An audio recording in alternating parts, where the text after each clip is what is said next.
will beat you up. Ninja, ninja, ninja. Now for the better you. Joey Redman, I want to hurt you.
Bonjour, welcome sur Welcome TV. Nous sommes en direct sur la télévision. Que Dieu vous bénisse. Alors, merci beaucoup, Nabandeko Bazolanda.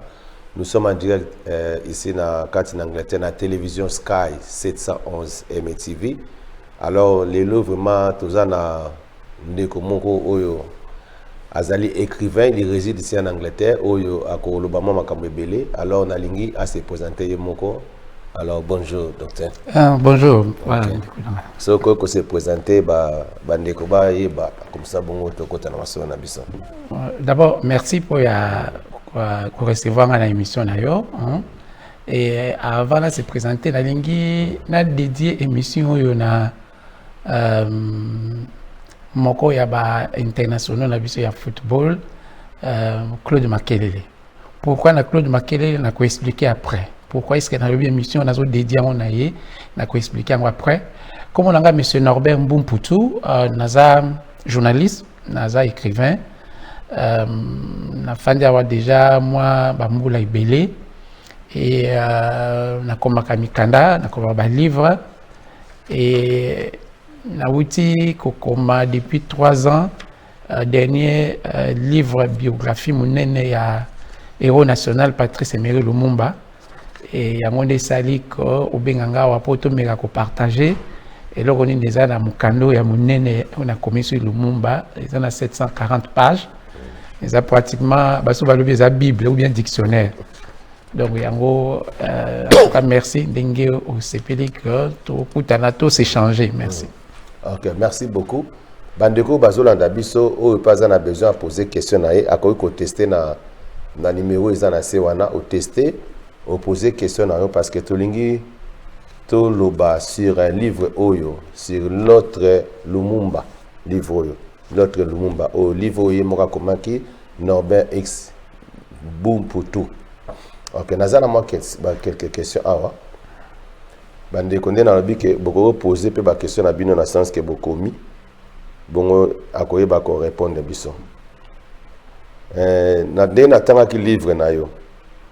On a constaté que vous comparez Lumumba aux autres leaders africains comme Kwame Nkrumah de Ghana.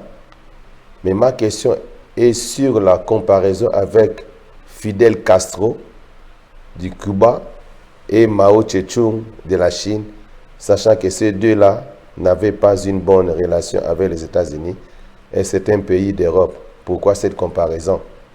D'abord,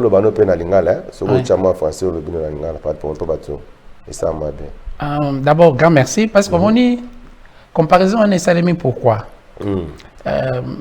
La pourquoi c'est dans l'émission on a dédié à Claude Makelele. Dans l'année émission moko azaki reçu une émission moko et Claude Makelele grand footballeur. Azako se plaindre que biso to komi na poto tozo kola na poto tozo na bana na poto. Tozo bazolo bawe bisaka bana non il faut bolinga Congo zamboka la bino Congo zamboka la biso ya bakoko. Mais babete la biso masolo ya Congo ngote. Donc à un certain moment yo ka to yebi masolo ya bamboko to fani mais o ya biso moko to yebi ngote. Donc à lancaki appel wana et yango appel wana Claude Makelele beaucoup à toi dans offrir beaucoup mon copé hein. Non pas seulement pour y a beaucoup nanga parce que professeur moko tozaki na France papa Kawata HMTM akomaki dictionnaire ya liboso ya lingala akomaki yango Claude Makelele nde muta finançaki yango parce que musala ya mukomi ozaneti ba ce qu'on appelle un storyteller griot griot même si vous êtes à solo il faut mécène nazala il faut mutu moko tia maboko na poche comme ça du solo yango yebana donc yango alors comparaison on a sali pourquoi biso tozana erreur moko to salaka et professeur Ndaiwel o azali grand historien ya commis livre sur histoire ya Zaïre ya Congo histoire ya RDC alors ba kelo komoko abi pa la biso tozalaka toujours événementiel c'est-à-dire quoi moi makambo indépendance ndenge elekaki moi mikolo batingo somo balamuki Lumumba Kasavubu Mobutu awa makambo indépendance eleki na mutu moko abeta ngo lisu lisolo te donc eleka tozozela lisusu événement mususu eya et puis to comme le 4 janvier bato balamuki et puis elekani le 17 mai bato balamuki non il faut pas tous aller événementiel il faut chaque fois tout se souvenir na makambo eleka parce que histoire ezongelaka biso alors comparaison on a sali pourquoi chaque pays ezalaka toujours na mutu azalaka nete référence ya histoire na bango so ko na France okoko mata okita oyokaka de Gaulle awe pa na biso yoka ba Churchill moke Margaret Thatcher so ko ken États-Unis batu bazaneti ba George Washington wana bazaneti ba piki pende po ya histoire ya États-Unis siko na na Ghana okoyoka Kwame Nkrumah o mata okita na Égypte Nasser na Guinée Sékou Touré donc pays na pays ezana mutu na Afrique du Sud tozana Nelson Mandela siko et pas na biso tozana Patrice Lumumba comme héros. Pourquoi? Parce qu'il y a une vision moko sur le Congo.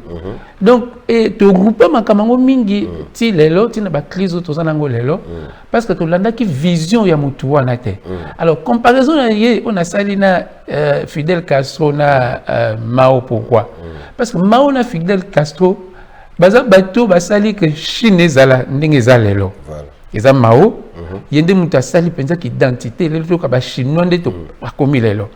Na Cuba figure wana eza Fidel Castro. Oko beta lisolo ya Cuba te sans autant komba Fidel Castro parce que yende mutasali révolution ou ya passer dictature et puis asali que Cuba lelo ezala Cuba respecté. D'ailleurs on a sali comparaison wana que mboka na mboka ezana mutu o yaza héros na et biso héros na biso eza Patrice Emery Lumumba. OK, merci. Na moni bandeko belé ba komia zana ba question mususu.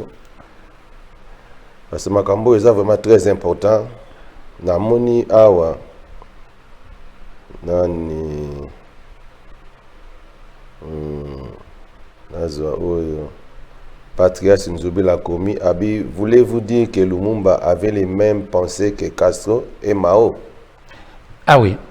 Parce que pourquoi est-ce que d'abord pourquoi ça n'a commis beaucoup? Ça n'a commis beaucoup parce que mbami to beta masolongo ya Lumumba mais to kota ka président Lumumba ngona muzindo te. Voilà. So otuni batu ba ko par exemple même nga moko pourquoi ça n'a commis parce que nazaki journaliste na radio catholique Likia. Sango moko ayibisenga na sala émission sur Lumumba. Voilà. Mais après 2 semaines, quoi ça l'émission côté. Donc quand tu vois le banque, tu as le Lumumbiste. Ce que tu dis, discours le Lumumba prononcé le 30 juin voilà. Est-ce que vous avez tangiango? Bazana copine en côté. On a lettre de Lumumba à Pauline. Batika ka phrase moko Lumumba lobaki, l'Afrique écrira sa propre histoire. À part ça, mukana mo bimba wana est-ce que vous tangiango te. Ce que yebisi batu par exemple que Lumumba a comment qui peut livre. Congo terre d'avenir est-il menacé? Yo moko yoka titre wana. Congo terre d'avenir est-il menacé? Donc makambo mingi tozo vivre de Lumumba déjà 60 ans passé à Lobaka déjà. Donc pourquoi est-ce que comparaison entre Lumumba Mao na Fidel Castro, bango nyonso d'abord bazali ba nationaliste. Lumumba c'était un nationaliste. Toujours le balado makambo balkanisation. Mais Lumumba ezaki muto liboso, c'était le premier leader à l'Obaki Congo il faut pas la balkaniser. C'est comme ça que na MLC naie a remporté l'élection il y a mai à cette coalition. À cette coalition na batu ya est, coalition na batu ya nord, coalition na batu ya sud. Yemoko azai muto Kisangani mais ayi ko s'implanter na Kinshasa. Donc et le réseau ça là en commun entre Lumumba, Castro et Mao, c'est que d'abord c'était des nationalistes. Voilà. C'était Batou Balinga. Donc, c'est sacrifié pour Mboka na bango. Voilà.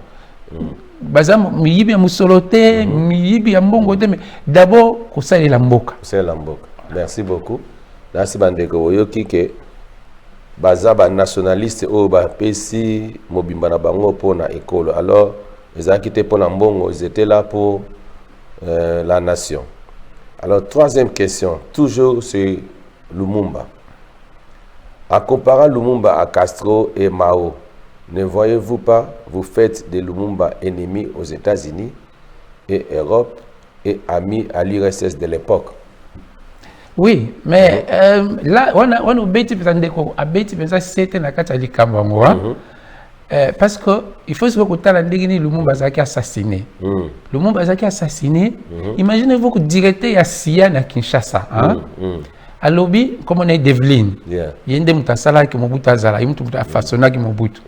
Devlin à lobby afani na Kinshasa. A zui télégramme moko top secret outi na Washington na mois ya mai, na mois ya septembre 60. Voilà. Ba yebisi que bazo tinda ye agent secret moko azoya na mission moko spéciale. Agent quoi ko yeba ye comme na ya code des Joe from Paris. Quand cet agent est arrivé à Kinshasa, à Bimika l'ambassade, ba monu mutu moko fandi juste en face de l'ambassade des États-Unis azo mbela moi ye moko comprendre mutango ye wana. Aye ba bendani abi non ba tindinga parti États-Unis. Ba tindinga na mission moko top secret, mission ngonini na ye na poison moko po okwa ko bako ko tiango na dentifrice ya Lumumba. Eka ko brosser mino na poison wana mbala moko akokoma handicapé.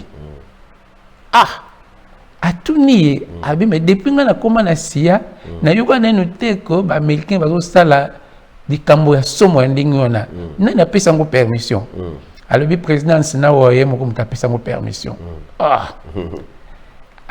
Poison ngo pe azyango. Mais il y a Monique et puis ils ont la responsabilité na ye.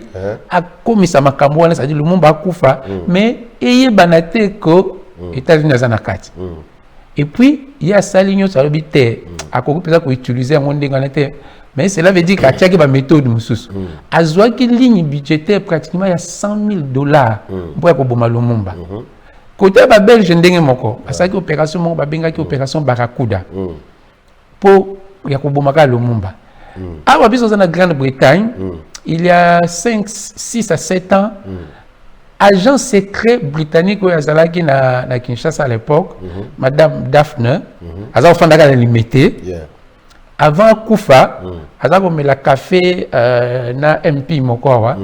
Aibisi oma kama Lumumba na nga ena za na Kinshasa, ba pesa nga pe plan na za na plan pe ko assassiner. Donc imaginez-vous ka mutuka ka moko. Ba plan ya assassinat ezaki combien? Le pauvre. Donc Lumumba tu ko comparer na Castro ko comparer na Mao. Ndenge moko po ba américain, ba belge, ba bango zo linga yete. Donc, comparaison, on a, ils ont Simba. Voilà, merci. Donc, c'est que, au lobby, on a Moni Penosa a raison. Voilà pourquoi, ça l'a été parce que, Moni Kazo qui a la même idée na Mao, donc, à cause de la danger. D'ailleurs, les Américains, ils ont le câble secret, le lobby, Lumumba Zagi pire que Castro. Ah bon? Imaginez-vous. Parce que pourquoi? Parce que le monde peut être indépendantiste. Voilà. Il nationaliste. Et puis là, par exemple, pour comprendre en gros. Premier ambassadeur de la Nations Unies, c'est professeur Thomas Kanza. Voilà. D'ailleurs, premier ambassadeur de la Fongola qui ambassade de Congo de la Grande-Bretagne en 1964. Mais avant ça, il y a le premier ambassadeur des Nations Unies. Alors, Lumumba, comme à États-Unis, na mois d'août. Juillet, août. Et le monde aux États-Unis, Thomas Kanzalobi, basalaki réunion moko na ba banquier américain. Na kati réunion wana banquier moko atuni une question, atuni le monde question que bon, neti yo au comme premier ministre, makambo iranien ma Congo il faut tout ça la ndenge nini parce que biso iranien na Congo était comme libanda par ba Belge. Et selon accord moko entre ba Belge na ba américain. Thomas Kanza comprendre que question on est à piège. Voilà.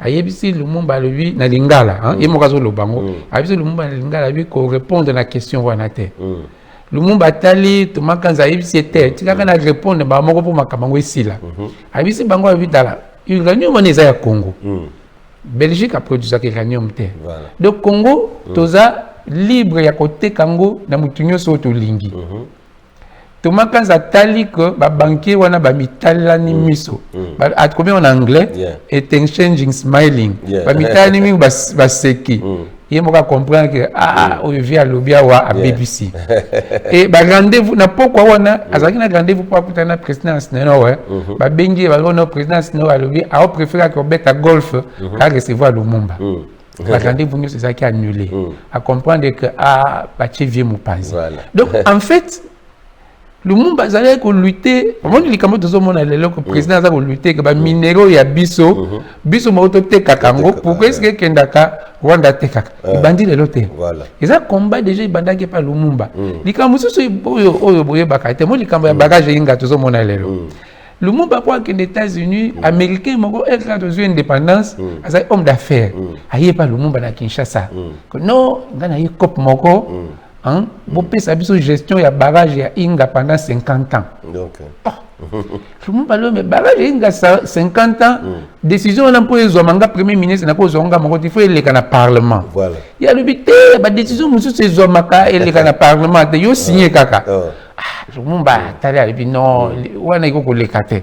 A signé mais abi iko lekaka il faut que na parlement. Alors américain on a pour embrouiller le Lumumba yango a salaki que basala voyage na Lumumba aux États-Unis et ba komika aux États-Unis sous-secrétaire d'État américain wa yambaki Lumumba a expliqué ça attention na mutu wana za bien te na ba deal na ye donc au monde que makambo to so bunia na bagage inga et bandit de l'autre et biso to éviter que bandit déjà depuis 1960 déjà ba to fandeli yango donc makambo na est important pour tout tanga quand to yeba kango pour to comprendre ndeni ni mboko ezoken. Amen. Très important bandeko bozolanda parce que moni biso ba congolais to linga otanga te quand koloba les gens croient que peut-être les suma kama barrage inga et bandika ne sunata oya fachi ou bien soki na ta président le kaki non depuis 1960 babitumbango ezalaka na kaka surtout ça bato pena to tanga ka ozomona pena que non ça pena cultiver mais nous avons terre que vous allez contre le président, parce que Bitumbo, Bazobunda, ils ont Bitumbo déjà. Tout le monde dit, c'est un écrivain, donc à l'école de la TV, en Europe, à l'école de la TV5, à l'école de la TV, c'est un bétika comme un Nobel X boom pour tout le monde, à l'école de la TV, donc ils ont vraiment plaisir pour la busso, pour la tanga, livre l'autre, le Mumba, Bolinga Bosse, procurer, ils ont la révélation belé.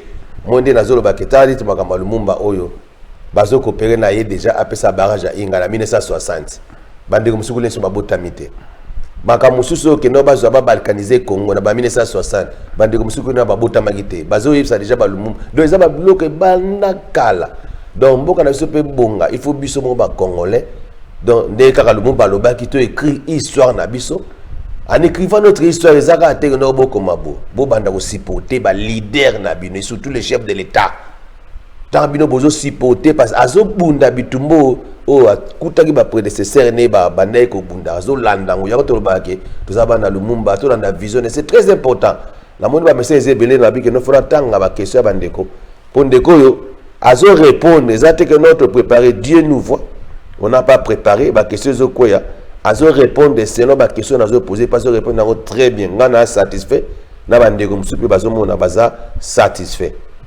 Awa question Ezaliawa, Papa Kanza Lobiboye. Il y a un passage dans votre livre stipulant que Lumumba était assassiné par Mobutu. Comment en êtes-vous sûr? Passage mon livre noir. Et ça dit que Lumumba Azalaki assassiné par Mobutu. Aux assurés dans le Dans le livre, on a la comité qui est assassiné par un tel ou par un tel. Non. Et c'est ça qui fait différence. Il y a un livre, on a un livre Moussoussou. On dit assassiné à Lumumba, ils ont un puzzle. On dit que c'est un puzzle. Ils ont une pièce ébellée. Alors que c'est sa pièce de mon côté. Il y a aussi l'analyse de Yamabé. On a d'abord plan ya koboma Lumumba ils déjà combien na tangi ya ba américain na tangi ya ba belge na tangi ya ba britannique mais c'est ça maintenant ba plan nyonso wana bazali na ba besoin bazana ba répondant interne ça dit que ba profitaki na kozanga koyeba ya ba leader na biso omoni na pese exemple papa Kachamura o azali ministre ya information ya Lumumba alobi boy alobi moni bango biso na ba 60 wana toza okanisa que Nations Unies eza gendarme mokili hein na pesa exemple par exemple mokolo liboso poto tsenga adhésion na Nations Unies et pesa ki mkokoso pesa mutu moko ayebite formule ba communication zo comme la secrétaire général voilà donc Lumumba benga ki Nations Unies yaki pa na biso ba kanisa ki Nations Unies ndenge yé pa na biso c'est que ba Belge c'est fini mais Nations Unies qui est au sala que le monde va pas couper kaka babatiki kaya donc bah il faut comprendre après que même Nations Unies en ils ont rendu outil ya ba occidentaux omoni donc dernier moko donc le monde va couper ils a jonction ya biloko ebelé jonction ya ba plan jonction ya ba erreur jonction ya makambo ngana benga ka marché des dupes ezani ba américain bazana plan na bango ba belge bazana na bango ba français bazana na bango ba anglais bazana ya bango siko balingi ko utiliser ba congolais ba congolais ba yebite ba utiliser bango mais ba congolais pe na wana pe muto mungu saso luka pe ayebana muto se pas luka pe azwa mbongo soki bango ba yeli imagine ba yeli yo ko au moins makamto ba coalition ba politicien mais bandi na ba belge ba bandeli biso ko pesa biso elengi ya kozala corrompu ya mbongo donc imagine vous Mobutu fani ba memeli 100,000 Attends, na erwana ba peso ndako donc et ça se fait que bango nyoso enga et c'est ça ma position c'est que assassiner Lumumba izala qui planifié mais batu mingi baye ko kota na likamabo sans bayeba baye ko sutuka bo Lumumba na pese exemple naza ko dédouaner Tchombete na batu ya Katanga mais je dis que bango mukolo na batindaki Lumumba mpolo na okito balongwe bango na mwanda ti ba okoma na Elisabethville na 17 wana baza ko zela bango te poso bazela ka bango Tchombe alenga ka zala te na kolanda film bako yebisa yazo landa film ko baye ndenge nini d'abord va se réunir na pourquoi on va décider que nous pas zonga non pilote a levé moi était donc comme na butu moi na zonga na bango donc il y a eu tellement trop d'éléments que Mutupe azaki peut-être un problème na Lumumba mais est-ce que na culture na biso ba bantu so vous avez un problème ya mutu il faut comme sango ti ya ko boma muninga et ça un peu culture na biso te certes ba msube comme par exemple opposition à Lumumba na Albert Kalonji Albert Kalonji a sali sécession à lobby so ko botindinga Lumumba wana ko zwa crâne na ye na ko melango na ko mela masanga na yango donc azali na haine ba haine wana ezalaki ba problème tribaux ezalaki ebelé mais dans lobby jamais que Lumumba mutabomi non lui aussi il a participé alors j'ajoute Mobutu il a participé mais j'ajoute 3-4 éléments naza pe philosophe je dis volontairement ou involontairement consciemment ou inconsciemment donc liwe Lumumba kozwango kubambelango kaka mutu moko te yende mutayibi makamako non zwango ensemble nyoso wana chango sika moko mais sikoyo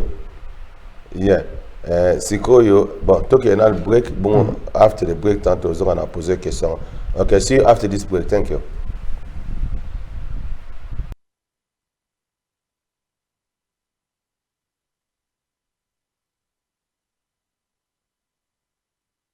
de multipartisme. Quel est selon vous l'impact de ces différents partis politiques à l'époque de Laurent Kabila? Ah oui, D'abord, livre on a bandit, j'ai commencé à écrire ça à cette époque-là. Voilà. Parce que l'époque de Laurent Désiré Kabila. Voilà. J'ai rencontré d'ailleurs à l'époque Maman Mpolo, qui était revenu à Kinshasa. Et je lui ai proposé d'ailleurs qu'on écrive quelque chose sur Papa Mpolo Maurice. Parce que souvent quand on parle de Lumumba, on oublie souvent Mpolo Maurice et Joseph Okito. Joseph Okito était le président du Sénat, Mpolo Maurice député, ministre de la Jeunesse et des Sports, général. Parce que c'est lui qui a reçu le casque bleu. C'est lui qui a géré l'armée et le ministère pendant les 2 mois, le mois de juillet et le mois d'août.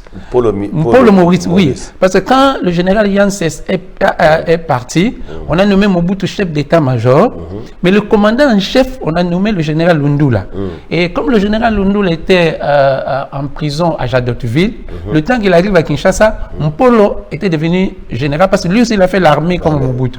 Donc il a géré l'armée pendant les 2, il était le général et un général full, et c'est lui qui a reçu d'ailleurs les casques bleus. On les oublie souvent. Donc, on les oublie, donc c'est à ce moment-là que j'avais commencé ces recherches. Pourquoi? Lorsque Laurent Désiré Kabila arrive avec le Lumumbiste, tous on s'est dit, voilà maintenant, il y a une histoire en Lumumba. Malheureusement, Laurent Désiré Kabila, Afdel les Araginini, conglomérat des aventuriers. Donc, non, musée à l'Obaki. Alors, si vous avez un mot, la partie Lumumbiste, Mingi, Oyo, Toyebaki depuis 1990, la conférence nationale, conglomérat des aventuriers. Na visité Bango Mingi. Donc, nous avons été déçus. Au moment où nous avons suki kanet Lumumba, au moment où nous avons livre, surtout un livre à Mao ou bien livre à Kadhafi. Mais si vous avez tout Bango Kakabo, nous avons un peu vision de Lumumba. Non, donc, mingi bazaki va aventurier. Donc, c'est comme ça que les autres, ils ont commis ça, Bandeko, il a parti à Belgique, Papa Joseph Anganda, Bamoussoussou, bazako réfère parti Lumumbiste. Parce qu'il est un idéal Lumumbiste. En France, le gaullisme. Alors, il y a le tchatchelisme. Biso peut pas, il faut pas bounder le Lumumbiste. Alors, je vais répondre à la question pourquoi est-ce que j'ai écrit ce livre gros. Et c'est d'abord pour d'abord tout corriger moi ben rêve faire avaler biso faire avaler biso histoire na biso ezana apocryphe, trop d'apocryphe. Na pèse exemple. Écrivain nyonso commis sur Lumumba, que Lumumba a été arrêté à Lodi. Non. Papa Kemisanga, Yazagina Lumumba moko bakangaki explique bien. Moulele l'explique bien. Bango bakoma na Lodi na ba minuit, bak ezalaki de l'autre côté à Boulongo. Lodi na Sankuru. Voilà. Donc bakatisi na 1h du matin na ba boîte. Kemisanga, Lubuma, Moulele, Lumumba. Bakomi na ngamo kuna, balobi bon bazibak eria poko zwa mungol dia katika ki côté mususu na ba voiture na mama Pauline na Roland batindi mutu ko ya kozwa ba voiture malheureusement batindi bac ezongi na mituka te ba moni ba soda ba ye bazaki commandé par un certain Yohan. Donc bakangi bango bakangi Lumumba na Lodi. Bakangi na Bolongo, na rive droite, bakangi na rive gauche. Donc voilà. Prenons par exemple, depuis bis to kola babeta biso masura livre d'or ya Gizenga. Est-ce que vous avez mon livre d'or? Tia kufa bo livre d'or. Est-ce que le livre d'or ezalaka? Exactement. Na pèse exemple mususu. Papa Jonas Mukamba to ça l'interview moko, effectivement. Papa Jonas Mukamba yena kazadi bazaki batu oyo bazaki na avion o ba memaki Lumumba Mpolo na Okito de Mwanda ti Elisabethville. Donc bango ba vivre yango. Mais est-ce que vous voyez que Papa Jonas a se retrouvé ne lokona par hasard. Les années tout le balangi ça va pas coller ma faute. Ça dit azaki na ndako pa na ye ba bengi ba no oya ozoki na mission moko na lulu na Kasai. Aye na aéroport a continué bango na avion a quelque se retrouver na Mwanda. Ba kin ko se retrouver kuna ba moni ba prisonnier ba ye ono bo ki tika bango ndaka ne mutayaki na bango. Et comment est ça qui débat monene. Donc et parce que mutu moko ba la kazala et na combien on a livre la kazala na bango aboya qui na binonga na zo comme thèse na na okendete mukindi. Donc donc makambo mingi yaki ba pakol ba mafula na pesa exemple mususu soko tuni na liwa ya Lumumba ba jonso baloba toujours Tshisekedi a commandé lettre na Albert Kalonji hein on a traité Lumumba de crapaud hein est-ce que toi aussi tu analyses la lettre wana ngana sala analyse na kati na prouver que à moins que ba pesa biso version lettre mususu ce que lettre ngo eza ba tali saka biso wana ils a faux lettre wana Tshisekedi d'accord komango te pourquoi oui la lettre wana ezala ba erreur ya orthographe na ba erreur moko ya grammaire que Tshisekedi c'est le premier docteur en droit ya Lovanium a sala ba étude gréco-latine donc mutu aza ko présenter na une année après à cause de la erreur français wana te et puis telle que structure ya lettre ngozo mona que oui mais même ça obi administration na biso to ko finga ba belge mais ba belge batika ngana sa administration na sa chef de bureau na sa administration nationale na internationale lettre avant mokonzi signer yango ba collationnaka yango. Okay. C'est-à-dire que avant mokonzi signer, il y a 2 ou 3 secrétaires, il faut pas collationner yango. Dans le système des Nations Unies, avant mokonzi signer, 2 ou 3 responsables, il faut pas co-signer na C. C'est-à-dire ba faute d'orthographe wana na grammaire wana et qu'on collègue ça ba tout dit non. Bon ça va être complice. Même ceux qui sont complices, parce que y a mon copain qui est complice, et puis Tshisekedi c'est un homme très droit. Alors qu'on l'a ça erreur donc et puis ok peu na bozindo autant que numéro de lettre numéro d'ordre pour la lettre na biso administration na Congo et ça na ba numéro d'ordre autant que lettre numéro d'ordre nango non c'est possible et puis maintenant il faut autant contact entre Tshisekedi na Kalonji zaki ndengeni ye moko Kalonji lobby que non achaki komba Tshisekedi na gouvernement na ekapo asa la publicité Tshisekedi n'a jamais répondu pour Tshisekedi ba moyiso ba boya ki pour via komi kuna na Kasai mi komisi mulopoi papa te me via que là ici ma commission empereur ndengeni ba boy vie ya ko ba tika na bona kisha donc j'analyse ça j'analyse par exemple au moment où le makama le 4 janvier est-ce que le 4 janvier on est comme ezaki biloko yaki par hasard ça dit que meeting ya Bako ezaki avorté ba tu ba witi na bango stade ba battre vite à club l'équipe a mis cadeau Père Léon de Saint-Moulin le grand historien tout ça qui a benga kango aloba notre histoire a souvent beaucoup d'éléments d'environnement. C'est-à-dire que momoko boye mutu na ngona makolote et puis mi kata puis no mboka mobimba ndeka isale makepa na biso eza to vivre na temps mobutu ba pillage et ça mindengeni afdel et ça mindengeni batu mo ba fani bo cop na bango no no guerre moko bani na est comme moko komi na Kinshasa ba ko mo lukandeni to gérer pouvoir voilà Mobutu pe moko yagika ndini wana ba fani bo petit moko boye non bo pesa impété des sergents ba commissaire colonel voilà donc moni donc moi biloko na yo c'est ça important et puis tout ce qu'on a likambo lettre à Tshisekedi wana nazo lo bango te pour Tshisekedi aucun historien sérieux ne mentionne cette lettre là pour historien sérieux pas na biso ça ba ndaiwel et ça ba professeur Eli Kiambokolo et ça moi j'ai eu la chance d'avoir rencontré le grand historien africain le professeur Joseph Kizerbo pour comment le grand livre il y a histoire d'Afrique mais ces historiens sérieux ne mentionnent pas yango et puis ba archive na biso nyonso ya Congo ya Congo lelo eza na Belgique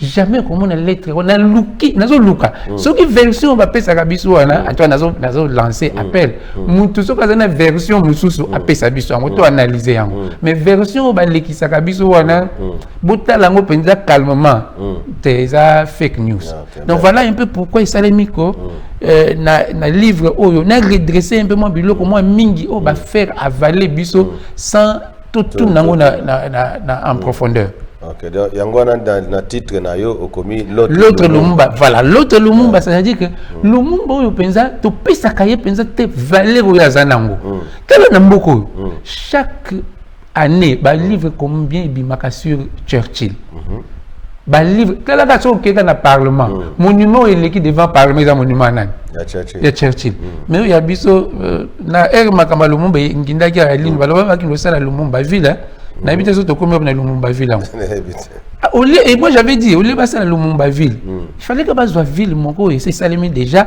ba pesa ngoko ma Lumumba ville parce que Lumumba ville ya sika ba ko sala na tie ya ko ma Lumumba ville ngo to zelaka donc Lumumba bazo pesa était poids Oui, parce que tu bosses une idéologie pesée à Lumumba Zaki Nani.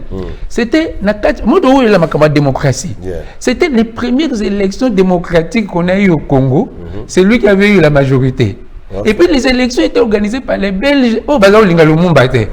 Donc, ce trucage, il y a ça, mais Moutouan a remporté l'élection. Et puis, mon Congo a décidé que Moutouan a remporté l'élection, ça c'est le coup d'État. Non. Donc, la crise où nous vivre, il y a légitimité. Et donc, il faut tous ça.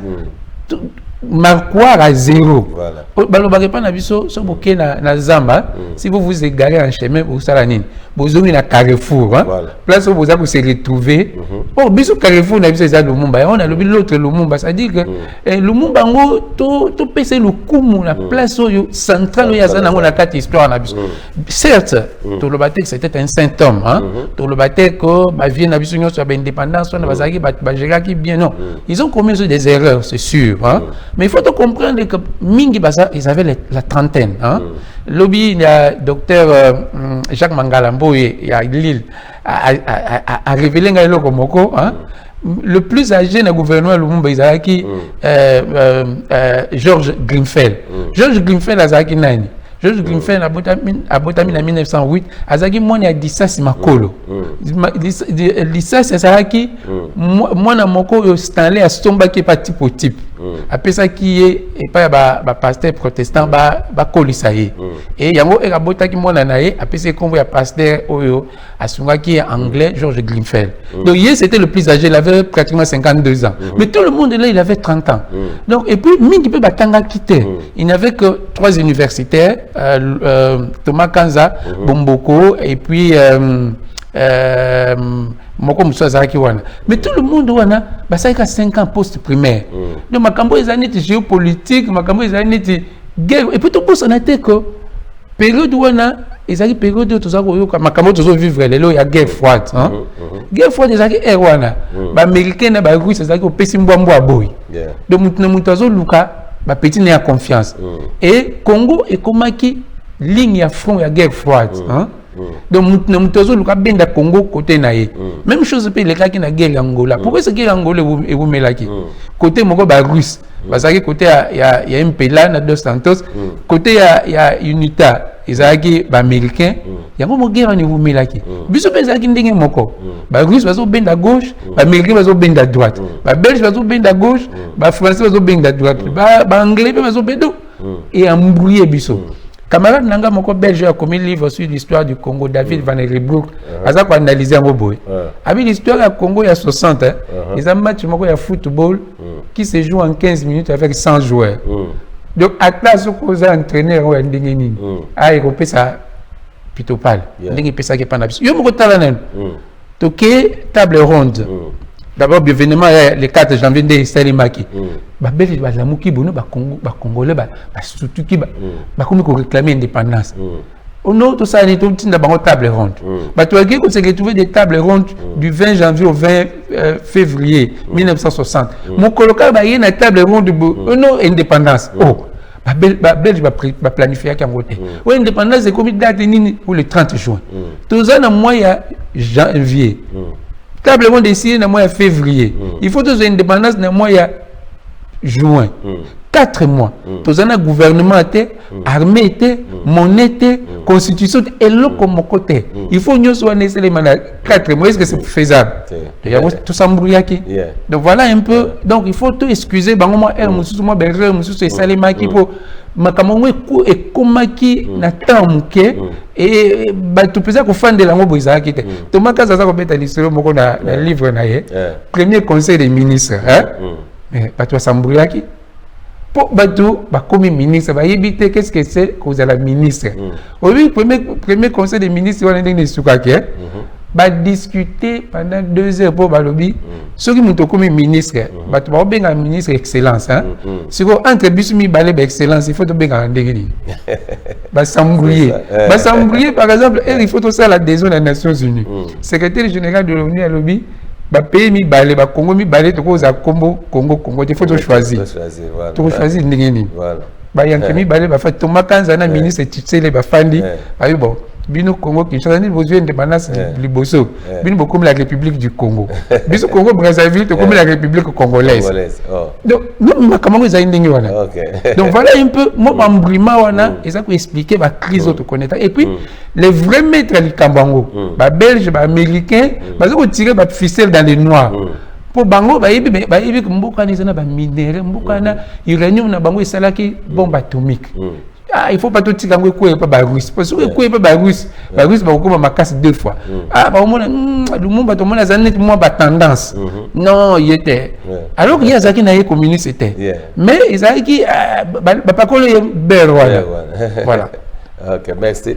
La moni koko arisa a benga mais nazo za fonte parce que ça otindaka message mais na moni ni question déjà na moni répondre déjà alobi quelle était, selon vous, l'implication de M. Etienne Tshisekedi sur la mort de Lumumba selon la lettre dévoilée à l'époque des musées?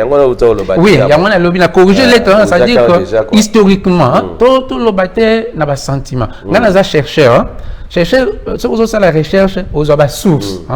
La source est orale, la source est écrite. C'est pour ça que les sources sont analysées. Il ne faut pas dire que la source est non, non, on fait une analyse sur le fond et sur la forme. En tout cas, sur le fond, sur la forme, lettre on va présenter sur le fond et sur la forme, point d'interrogation. Cela ne veut pas dire que Tshisekedi n'avait pas de penchant anti-Lumumba. Ça, c'est une autre question. Parce que moi, il y a membre qui na commissaire généraux, pour qui mingi anti-Lumumba. Tshisekedi est membre de MNC. Mais après, à MNC Panzani, il y a quel côté il y a Vieux Kalonji. Mais tout le monde a dit que Vieux Kalonji a banni Makamone qui a comme le point. Ah, Tshisekedi va bien mais Makambo a vu comme ça là. Donc, et puis, comment on peut dans le livre Oyo. Tout par contre, le commissaire général en Robert et Makambango et anti-Lumumba. C'est sûr que Mingi Bazari n'a pas sentiment anti-Lumumba. Mais Mingi Bazari au monde Makambango n'a pas musika. Que non, Makambango tout le monde en clarté. Et ça n'a les vrais maîtres à l'Ikamboana et assassiné à Lumumba côté congolais. Ils ont battu le groupe de Mbinza. Groupe de Mbinza, ils ont nani. Ils ont Bomboko, ils ont Mobutu, ils ont Ndaka, ils ont Albert Ndele. Et puis Mukepe nani oyo comment on est donc Ferdinand comme Goya. Donc bango na bango na de bazaki ba maître ya likambango. C'est que bango bazako utiliser ba petit ba Tshisekedi bazaba universitaire. Assisi nous classitaire. Bazumi universitaire bazaki na poto bazuzi bango. D'ailleurs au monde ba vidéo muso ba universitaire na ba yé ba mais ba vieux ba bengi biso na ngisha donc comprendre makamao to salate. Et puis makamao no biso toujours on a besoin de classe na biso. Donc et le professeur Ndaiwel analyse ça bien, hein, que tu serais des bandi makamba politique, ami light ici un peu makamba Lumumba. D'ailleurs mbala suko Mobutu Kanga qui est na pont ya pont Gabi. Et ça qui pour tu serais décidé à ça meeting na le 17 janvier pour commémorer assassiné à Lumumba. Donc tout là tu sango comme je dis et c'est ça ma position. Ko lati sango ber mutu mokote que likamango esalemi yazaki na yende mutu non zo bango nyoso wana tia bango ensemble et puis analyser bango pesa na bozindo. Voilà. OK, merci beaucoup Nasi Koko Aris aux réponses na yo déjà les sous. La question des belé donc là.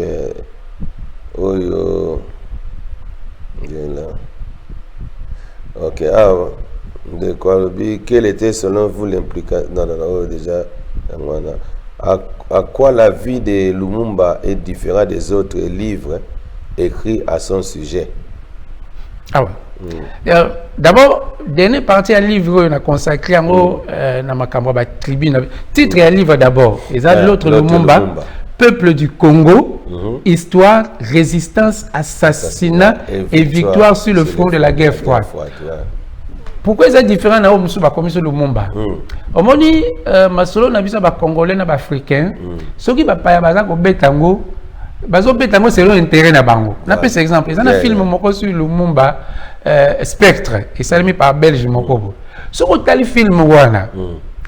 Azoli qui ça pratiquement 5 minutes aza filmer mbwa moko boye eza kotambola na jardin na jardin ya mokonzi moko na Belgique et ba yokutana maman Pauline Lumumba nous ba cheka mo ba quelques minutes mais puis c'est important c'est important maman Pauline était ba tout na yé non pas tout ne peut y makamo pesa malonga te donc voilà donc c'est comme ça que nga na commission Lumumba dernier parti Lumumba ils assurent il y a livre sur peuple ya Congo moto oyo na makam par exemple ya o banyamulenge so baza ba congolais baza ba congolais te l'analyser on a kati na petit carte ya ba tribu nyonso ya Congo na 1960 na analyser comment est-ce que kambona banyamulenge yaki kokote la biso et puis na type ba carte ya ba tribu nyonso oyo Père Léon de Saint-Moulin a publié qui donc pour aider biso mo pa ya ko sala ngote et puis na tiengo surtout na contexte oyo ya guerre froide parce que on peut comprendre crise na biso ya Congo te ce que analyser makambo ya guerre froide no na te toyi bandini guerre froide les salema que biso to côté na makambo ngo ezali makambo na biso te et na keme musika na keti makambo Léopold II pour comprendre ndeni ba pesa ki la 1885 na conférence à Berlin ba pesa Congo mo makana mutu moko et puis implication nango ezani donc na zongi lisusu après assassinat ngo ya Lumumba ndenge ni gestion ngo ya Congo esalema ki tito koma na ba mulele to koma na ba musée ti parce que livre esuka ki na Joseph Kabila eloko nini toko ko retenir ti na batuana et puis surtout to lo baka makambo Lumumba mais to tanga makambo Lumumba comité yango na tia na appendice ba écrit ba discours ya Lumumba o ba discours penza clé ya Lumumba pour ba tuba ye bango parce que pour koyeba mutu moto tanga na ba classe étude du texte oyo ki lisolo mutu luka texte pour oyeba eloko ni eza na kati ya texte donc yango ce qui fait un peu la différence ce qui fait encore la différence entre ngana ba écrivain mususu Lumumba likambo Lumumba nazo latisa ngo beo na mutu moko te nazo latisa ngo beo na batu wana nyonso mais lobi kozwa bango séparément te Olobi Mobutu mais kozwa Mobutu séparément il faut tia Mobutu bomboko ndele batu wana nyonso wana il faut tia bango esika moko puis ko tia bango ka ba congolais te zo bango pe ba grand maître na bango ba occidentaux oyo ba osala pe ba cop na bango ba pakola biso ber tia donc nyonso wana il faut tiango pe ba erreur pe bango moko pe ba Lumumbisi pe ba saki mo ba erreur parce que na pe exemple Thomas Kanza par exemple a pekisa Lumumba ko bima Kinshasa te pour Kinshasa oza gardé par Nations Unies ce ko bimi mais il faut comprendre que Lumumba analyser que bon Nations Unies on peut modèle tozo kende bopé biso mo tozala ba casque bleu lelo depuis combien d'années depuis 20 ans mais erreur de cela qui pourquoi to analyser qui était première fois casque bleu ba na Congo Lumumba mutabenga bango na 60 basali na Congo de 60 à 64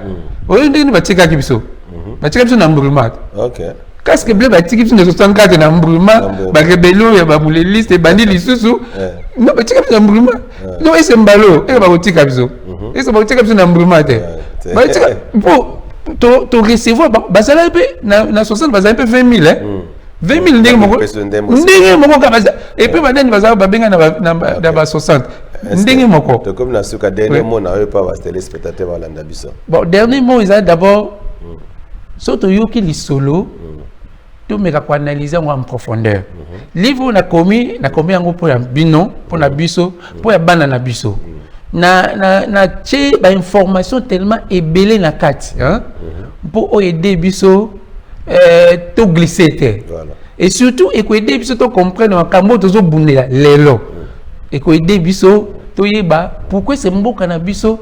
Pourquoi est-ce que na bamboka musoso ezana ba crise yoka aile mais il y a Congo quand c'est comme il y a Congo yoka Belgique et Troika Belgique France États-Unis Angleterre pas en Angleterre pas ça kana partir même ça yoka na kate au biso za en Angleterre et c'est important to yiba masolo oyo comme ça pour mukoba to ba beta masolo ya Congo il faut biso to fanda na tete ndeko yo yebite masolo ngo yango donc na komi buku wana pour compléter makambo mingi o to yebite eza na français to ko espérer que ça la traduire en anglais pour ya bana na biso baza awa et puis plaisir ko zala que ba bazana misolo bazana ko buku pe bandeko ba kwa kozwa yango. OK, merci to comme na suka to kutana next time to kutana pe na YouTube episode. Welcome to it. Thank you, bye bye.